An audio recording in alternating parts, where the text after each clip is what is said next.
오늘 말씀의 제목입니다. 우리 2026년도 우리 표어인데요. 우리 함께 힘차게 외치고 함께 말씀 나누겠습니다. 시작. 네, 우리 용사로 삽시다라는 주제로 벌써 9번째 말씀을 함께 나눕니다. 오늘은 사랑에 대해서 말씀 나누는데요. 우리 옆에 있는 분들과 이렇게 외치고 말씀 나누겠습니다. 옆에 있는 세 분 이상 인사하겠습니다. 당신은 용사입니다. 시작. 당신은 용사입니다. 당신은 용사입니다. 네, 오늘 또 이렇게 인사하겠습니다. 사랑이 답입니다. 인사하겠습니다. 사랑이 답입니다. 사랑이 답. 아멘. 네, 오늘 또 이 사랑이 우리 마음 가운데 스며들어 예수님의 십자가의 사랑의 그 능력이 내 삶을 통해서도 드러나는 샘을 돋는 오늘 말씀 시간 되기를 주님의 이름으로 축복합니다.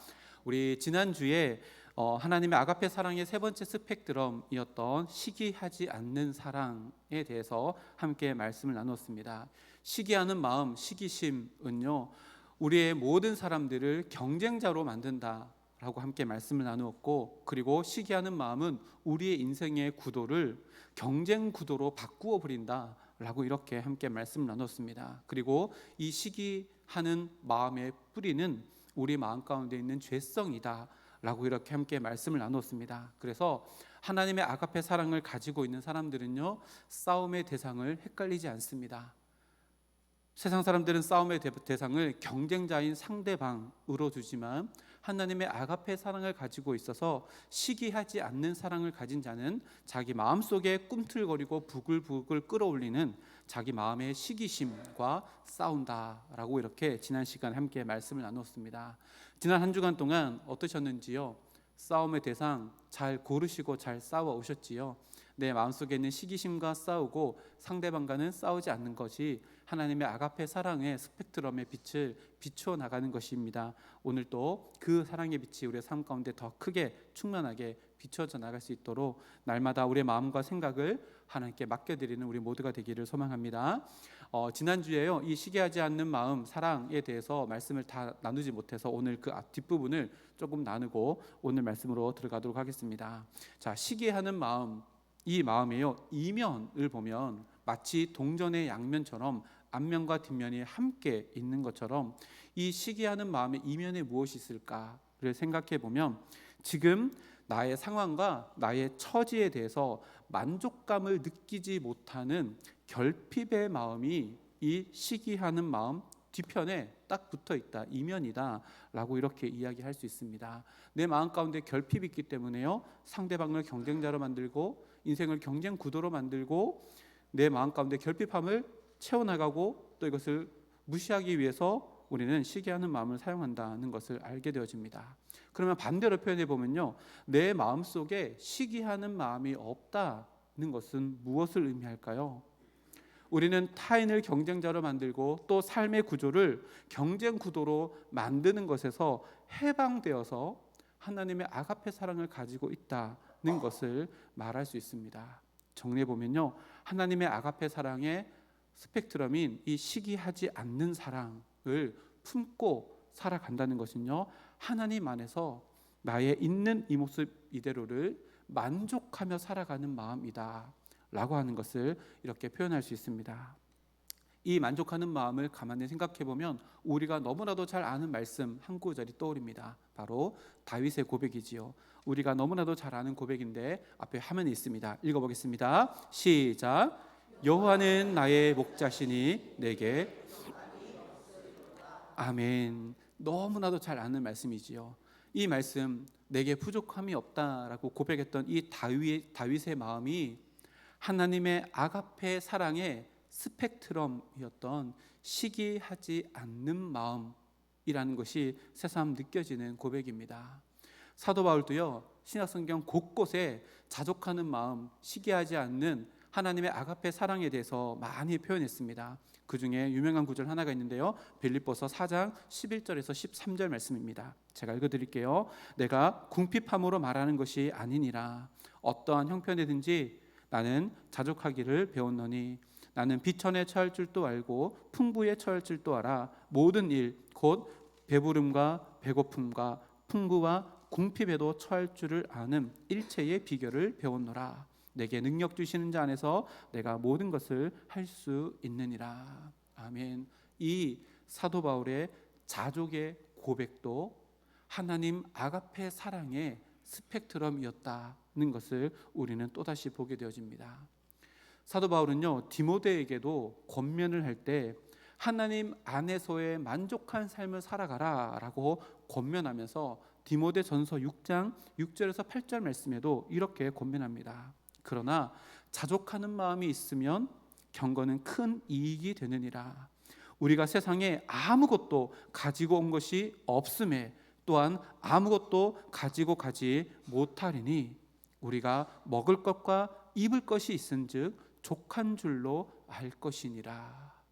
이 고백의 이면에도 하나님의 사랑의 아가페 사랑의 스펙트럼인 시기하지 않는 마음이 있다는 것을 알게 되면 이 고백도 사도 바울의 마음 가운데 있는 하나님의 아가페 사랑이 외부로 디모데에게 비춰지는 것이구나 라고 하는 것을 알게 되어집니다.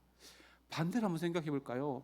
만약에 사도 바울이 위대한 선교의 역사를 이루면서 자족하는 마음이 없이 그런 일을 행하였다면 어떻게 됐을까요? 아마도 자기가 이루어놓은 선교의 위대한 업적을 가지고 다른 사도들과 자기를 비교해서 다른 사도들과 자기가 경쟁자가 되어지고 선교의 현장이 경쟁 구도로 가득 채워지는 치열한 전쟁터로 느껴졌을 겁니다. 그러나 바울은 시기하는 마음에서부터 해방되어서 하나님의 아가페 사랑으로 그 선교의 위대한 사명들을 감당하며 지금 내 있는 모든 상황이 나에게는 만족스럽다라고 하며 그 아가페 사랑을 드러내며 우리가 잘 아는 고린도전서 15장 10절 말씀에 이렇게 고백합니다. 우리 앞에 화면 보고 함께 읽어보겠습니다. 시작. 그러나 내가 나 된 것은 하나님의 은혜로 된 것이니 내게 주신 그의 은혜가 헛되지 아니하여 내가 모든 사도보다 더 많이 수고하였으나 내가 한 것이 아니요 오직 하나님의 은혜로다. 아멘. 사도 바울은요, 모든 사도들보다 더 많이 수고하였습니다. 만약에 사도 바울 마음 가운데 시기하는 마음이 있었다면 서로 비교하며 우위에서 다른 사도들을 깔보며 이렇게 살았을 겁니다. 그런데 그렇지 않았다라고 이렇게 아름다운 마음의 고백과 삶의 고백을 우리들에게 남겨주었습니다. 우리의 믿음의 선조들은요, 하나님의 아가페 사랑을 마음에 품고 살았기 때문에 시기하지 않는 그 사랑으로 자기의 삶 속에서 자족하는 마음으로 이렇게 아름다운 삶과 아름다운 고백을 남겼습니다. 오늘을 살아가는 우리도 마찬가지입니다. 믿음의 선조들이 남겨놓은 그 아름다운 하나님의 아가페 사랑의 흔적들을 내 삶 가운데 재현하며 살아가겠노라 결단하며 살아가며 우리 성서중학교 속한 모든 권속들의 삶도 이렇게 아름다운 시기하지 않는 마음이 하나님의 아가페 사랑이 만들어 나가는 이야기로 가득 채워져 나가는 우리들의 삶이 되기를 주님의 이름으로 축복합니다. 그리고 오늘입니다. 오늘 말씀은요, 아가페 사랑의 네 번째 스펙트럼인데 자랑하지 않는 사랑입니다. 자랑하지 않는 사랑. 이 자랑하다라고 하는 단어가요, 헬라어로 읽기도 어려운데요, 페르페르에타이라고 하는 단어인데 전혀 모르셔도 됩니다. 이 자랑하다라고 하는 단어가 과장하다라고 하는 의미인데요, 원어 성경 사전을 보니까요, 자기를 뽐내기 위해서 부풀려서 말하는 것, 과장해서 말하는 것이라고 말하고, 다른 사람들이 자신을 칭찬해 주기를 바라는 간절한 열망에서 비롯된 마음이다 라고 이렇게 기록합니다. 그러니까 뭐예요? 이 자랑하는 마음은요, 자기를 사랑하는 자기 사랑에 대한 뿌리를 가지고 있다는 것을 우리가 알게 됩니다. 여러분, 자랑 언제 할까요? 언제 우리가 자랑할까요? 두 가지 경우입니다. 하나는요, 내가 다른 사람들보다 잘하는 게 있어서 그것을 뽐내려는 의도로 우리는 자랑을 하게 됩니다. 반대의 경우도 있습니다. 내가 다른 사람들보다 열등감이 있는데 그것을 가리기 위해서 과장해서 내 삶을 자랑하기도 합니다. 재밌지요? 열등감이든 우월감이든 이 모든 것들을 감추기 위해서든 드러내기 위해서든 우리의 마음 가운데 작동하는 마음이 뭐냐면 자랑하고 싶은 마음입니다. 자, 그러면 생각해 볼까요? 우월감, 열등감, 이것은 어디에서부터 시작된 열매일까요? 비교의식입니다. 다른 사람과 나를 비교하면요, 우월감이 생기든 열등감이 생기든 하게 되어집니다. 비교의식이라는 것은 무엇일까요? 다른 사람이 나와 경쟁 구도 안에서 있는 경쟁자라는 것을 전제할 때에 비교의식이 생겨나고, 그 비교의식으로 열등감이든 우월감이든 우리 마음 가운데 생겨납니다. 그래서요, 자랑하고 싶은 마음은요, 시기하는 마음의 뿌리를 두고 있다라고 이렇게 이야기할 수 있습니다. 사도 바울이 이 고린도 전서를 쓸 당시에 고린도 교회 안에 하나의 물결이 막 휩쓸고 있었습니다. 그 물결이 어떤 물결이냐면 경쟁이라는 물결이었습니다. 경쟁. 당시 교회 밖에 있는 고린도 도시 안에 이런 경쟁의 물결이 막 휩쓸고 있었습니다. 그래서 네가 잘났니, 내가 잘났니, 네가 돈이 많니, 내가 더 지혜롭니, 이런 것들이 교회 밖에 고린도 도시 안에 있었는데, 이것이 교회 안으로 들어와서 교회 안에서도 서로 자기를 뽐내고 과장하고 더 높아지려고 하는 모습들이 교회 안에 있었고, 그것을 이루기 위한 방법으로 자랑이라고 하는 마음을 도구 삼고 있다. 그 시대가 바로 사도 바울이 고린도 전서를 쓸 당시 고린도 교회 안에 있었던 상황입니다. 그래서요, 특별히 고린도 전서를 읽어보면 고린도 교회 안에 당시에 성령님께서 주시는 성령의 은사들이 굉장히 많았다는 것을 알게 되어집니다. 근데 그 많은 은사들 중에요, 방언을 통역하는 거, 그리고 예언의 은사, 이런 것들은요, 숨겨져 있는 은사가 아니라 드러나는 은사입니다. 그래서 고린도 교인들이 이런 은사들, 그러니까 다른 사람들에게 보일 수 있는 은사들을 아주 높은 은사라고 평가를 하고, 그것을 과도하고 또 맹목적으로 갈구하며 살았던 그 풍습이 교회 안에 있었던 때가 바로 그때입니다.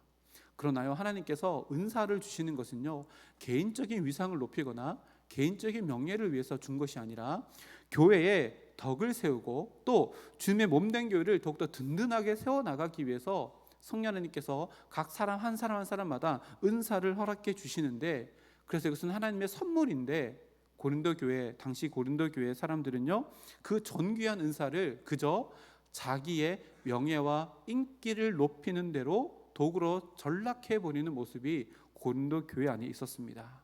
그래서 사도 바울은요, 분명하고 단호하게 선언합니다. 그런 자랑하고 싶은 마음은 절대로 하나님 아가페 사랑과 결이 다를 뿐만 아니라 진정한 사랑은 결코 자랑하지 않는다라고 이렇게 오늘 말씀을 통해서 선언하고 있는 겁니다. 그런데요, 이 말씀을 선언하고 있는 바울의 모습을 가만히 생각해 보면 아마 바울이 이것을 기록하면서 자기의 과거의 모습, 과거의 자신의 모습을 분명히 되돌아봤을 것이라고 생각되어집니다.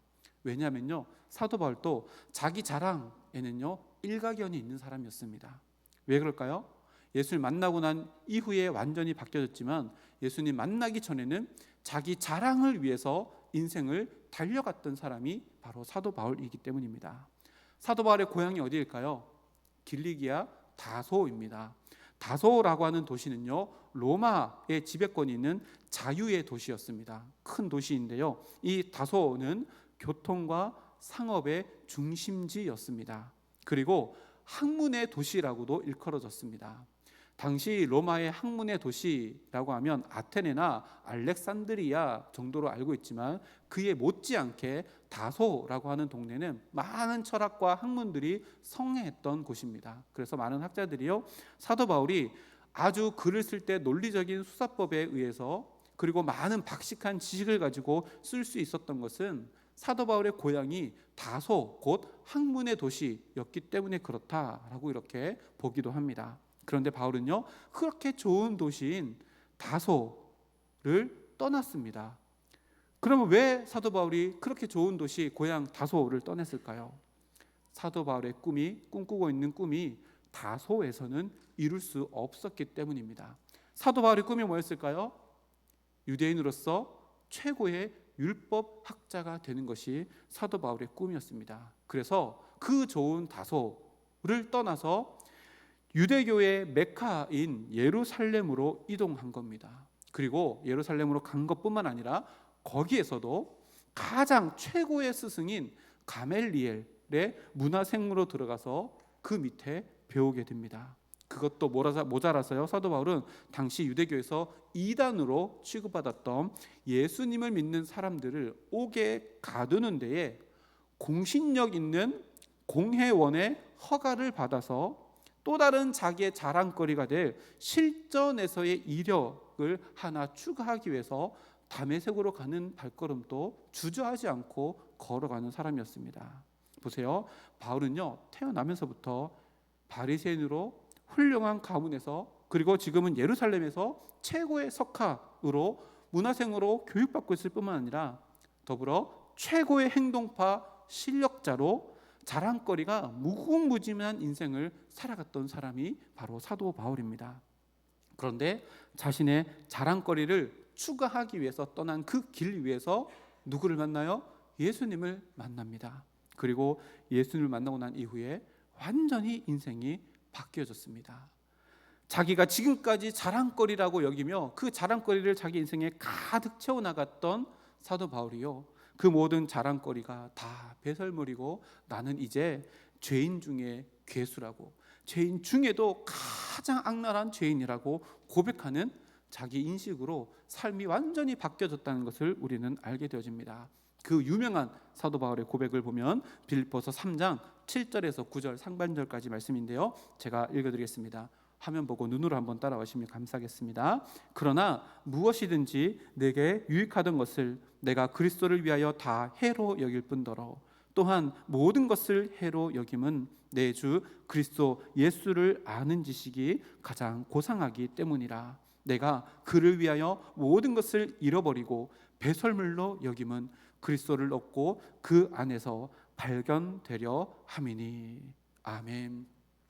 바울의 마음속에 있던 자랑하고 싶었던 마음, 그것이 자기 인생을 끌고 갔던 모든 인생들이 예수님을 만나고 다 배설물로 여겼었다라고 이렇게 이야기합니다.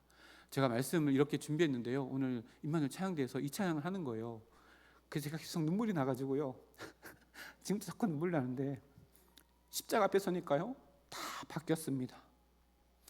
그러면 도대체 무엇이 바뀌었기 때문에 사도 바울이 자랑거리가 배설물이 되었을까요?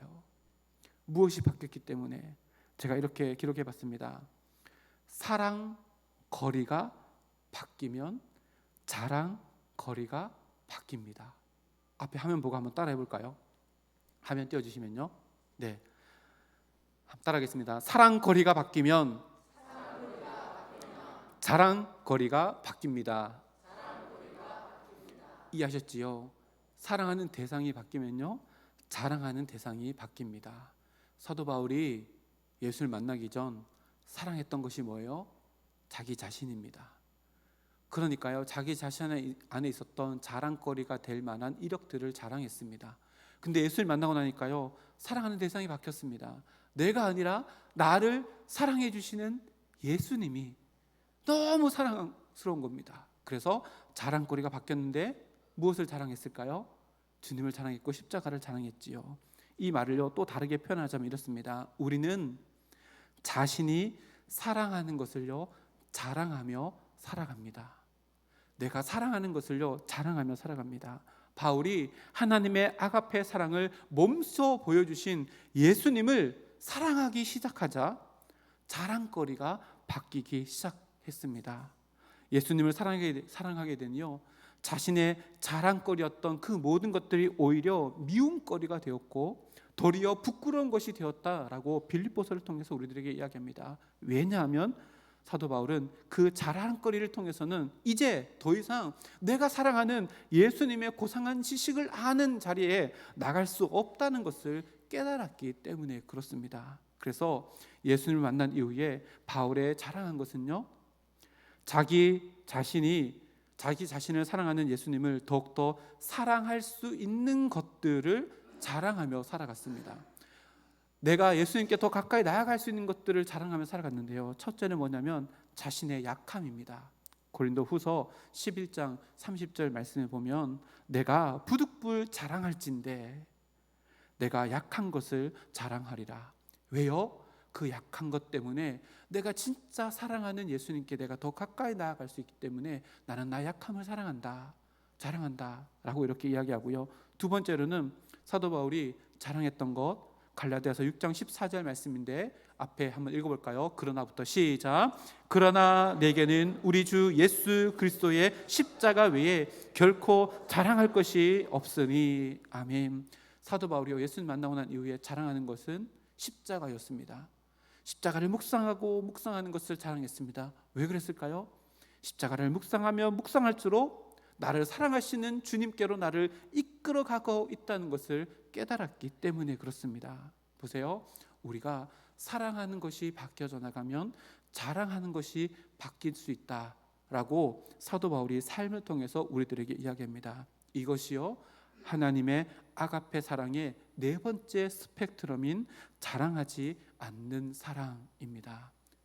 자랑하지 않는 사랑, 자랑하지 않는 아가페 사랑의 사람으로 살아간다는 것, 이것은요 나를 너무나 사랑하시는 예수님을 사랑하는 그 마음에서 비롯된 마음이다 라는 것을 깨닫게 되어집니다.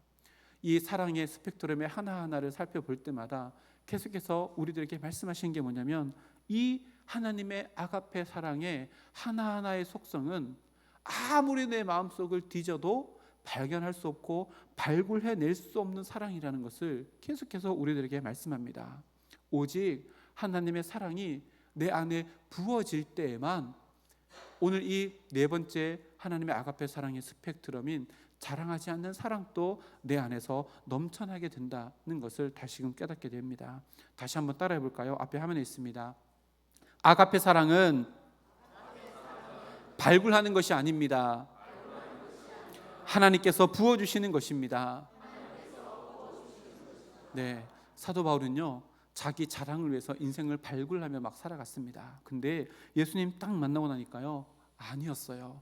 나를 사랑해 주신 예수님을 사랑하고 나니까 자랑거리가 완전히 바뀌어지는데, 내 안에 없던 것, 예수님을 사랑하는 마음속에서 자랑하지 않고 예수님만을 자랑하고 예수님께로 나를 이끌어가는 것을 자랑하는 사람으로 완전히 바뀌었다는 것을 오늘 말씀을 통해 우리들에게 이야기합니다. 하나님은요 인간의 이런 자기 자랑에 대해서 신약 말씀뿐만 아니라 구약 말씀에서도요 강조하고 또 강조하며 이렇게 경고하시는데요. 예레미야 29장 23절에서 24절 말씀인데 제가 23절을 먼저 읽겠습니다.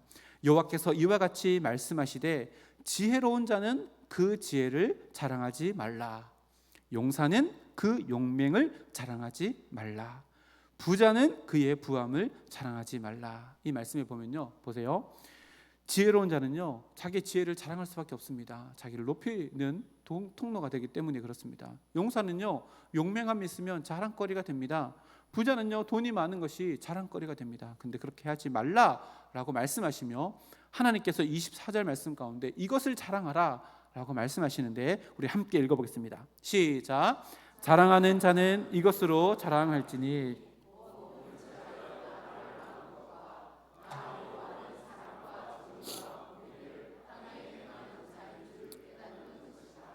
나는 이 일을 기뻐하노라. 여호와의 말씀이니라. 아멘. 하나님께서요 예레미야를 통해서 야 너희들 이거 자랑하며 살아가 라고 하는 것이 두 가지입니다. 하나는 나를 아는 것, 여기서 나는 하나님이잖아요. 하나님을 아는 것을 자랑해라. 이 하나님이 누구예요?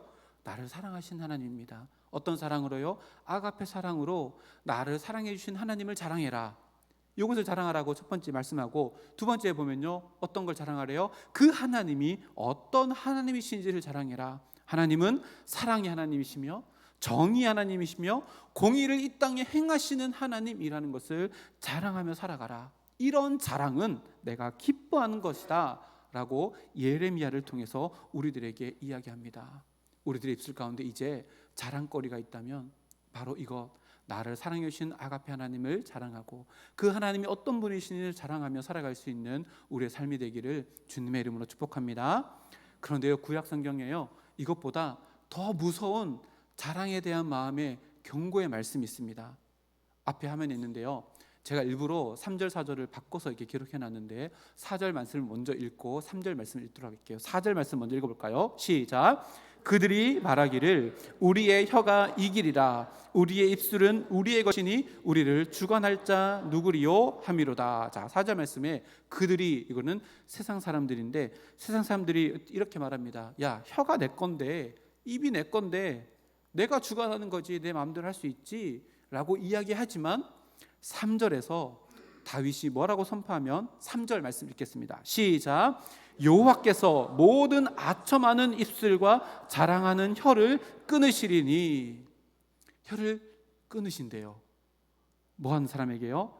자기가 혀의 주인이다, 입술의 주인이다. 그래서 그 혀와 입술에 아첨과 자랑을 담는 자의 혀를 끊겠다라고 이렇게 무서운 경고의 말씀을 주십니다. 그런 얘기 있잖아요. 할아버지들 할머니들 만나면 뭐해요? 자식 자랑, 손주 자랑 하잖아요. 그 자식 자랑, 손주 자랑할 때 어떻게 해야 돼요? 돈 10,000원 내놓고 하라고 이렇게 얘기하잖아요. 그렇죠? 근데 요즘에 이게 말 바뀐 거 아시죠? 물가 상승률에 따라서 이제 5만 원 내놓고 해야 된다고 그러더라고요. 근데 요거를요, 성경 말씀으로 바꿔보면 이렇습니다. 자랑하려거든 내 혀를 내놓아라. 이게 성경 말씀입니다. 돈 5만 원 내놓는 게 끝나는 게 아니라요, 너 혀를 내놓아라. PPT 준비했는데요, 내 혀를 내놓아라. 제가 혀를 진짜 이렇게 그리려다가 너무 혐오스러워서 못 했는데요, 이토록 하나님께서 혐오하시는 것이요 자기 자랑이라고 구약 성경에도 신약 성경에도 이렇게 이야기합니다. 그러면 이렇게 질문할 수 있죠. 왜 하나님은 이토록 자기 자랑하는 것을 혐오하시고 강력하게 경고하실까? 가만히 생각해 보면요, 자기 자랑이라고 하는 것은요, 경쟁을 만들어 나갑니다. 이것이 하나님의 원리가 아니기 때문에 싫어하십니다. 내가 누군가에게 자랑을 한다. 그러면요, 그 자랑은요, 그 사람 마음속에 비교 의식을 만듭니다. 비교 의식은요, 한 걸음 더 나아가서 누군가에게는 열등감을 만들고 누군가에게는 우월감을 만들어서 뭐 하는 거예요? 하나 되지 못하도록 하는 마음이, 이 자랑하는 마음에서부터 시작된다는 것을 하나님께서 아시기 때문에, 그리고 그것은 하나님의 백성의 삶의 원리가 아니기 때문에 하나님은 이토록 혀를 잘라버리겠다라고 선포할 만큼 아첨하는 말과 자랑하는 말을 극도로 멈춰야 한다라고 우리들에게 이야기합니다. 그래서요, 자랑하고픈 마음은 하나님의 백성의 삶의 원리가 아니라는 것을 늘 깨닫고 하나님의 백성의 삶의 원리에 기초를 붙들고 살아가야 하는데요, 하나님의 백성으로서 삶의 기초가 그럼 뭘까요? 하나님을 사랑하는 것입니다. 하나님을 사랑하는 것이요, 하나님의 백성의 삶의 원리의 가장 기초이며 반석이 되어지는 겁니다. 그분을 사랑하면요, 우리는 내가 사랑하는 그분만을 자랑하게 되어져 있습니다. 이것이요, 하나님의 아가페 사랑을 품고 살아가는 자의 삶이라고 오늘 말씀에 우리들에게 이야기합니다. 하나님을 자랑하면 그것을 듣는 이들에게 비교의식, 경쟁심, 우월심, 또 열등감을 심어주는 것이 아니라요, 하나님을 자랑하면 그 듣는 대상에게 따스한 하나님의 아가페 사랑의 온기를 그 사람에게 심어줄 수 있습니다. 우리가 상대방에게 하나님의 그 사랑을 자랑하면 그 상대방을, 세상 속에서 경쟁 구도에서 치열하게 살아가는 그 사람을 빼내어서 하나님의 평안으로 인도하고 초청하는 놀라운 역사가 있기 때문에 하나님은 자랑하는 마음을 다 잘라버리고 자랑하지 않는 사랑, 하나님의 아가페 사랑으로 살아가라고 우리들을 초청하고 계시는 말씀이 바로 이 말씀입니다. 바라고 원하고 있기는 우리 성서와 함께 모든 권속들의 삶이 이런 아름다운 삶이 되기를 주님의 이름으로 축복합니다. 나를 구원해 주신 하나님을 사랑하는 마음으로 그 사랑하는 하나님을 자랑하며 살아가는 인생, 그리고 하나님의 따스한 온기를 전하는 인생, 하나님의 따스한 품 안으로 누군가를 초청하는 인생, 그런 인생을 살아가며 하나님의 백성다운 삶의 원리가 작동하여서 자랑하지 않는 마음, 하나님의 아가페 사랑의 스펙트럼을 내 삶 가운데 상대방을, 세상을 향해서 마음껏 비추어 나가는 우리 성서주님께 모든 권속들 되기를 주님의 이름으로 축복합니다. 우리 다 함께 일어나겠습니다. 다 함께 일어나서요. 우리 함께 이렇게 외치고 기도하고 찬양할 텐데요. 우리 전사님들 나오셔서 함께 찬양해 주시고요. 이렇게 외치겠습니다. 시작. 하나님을 자랑합시다. 한 번 더 하겠습니다. 시작. 하나님을 자랑합시다. 아멘.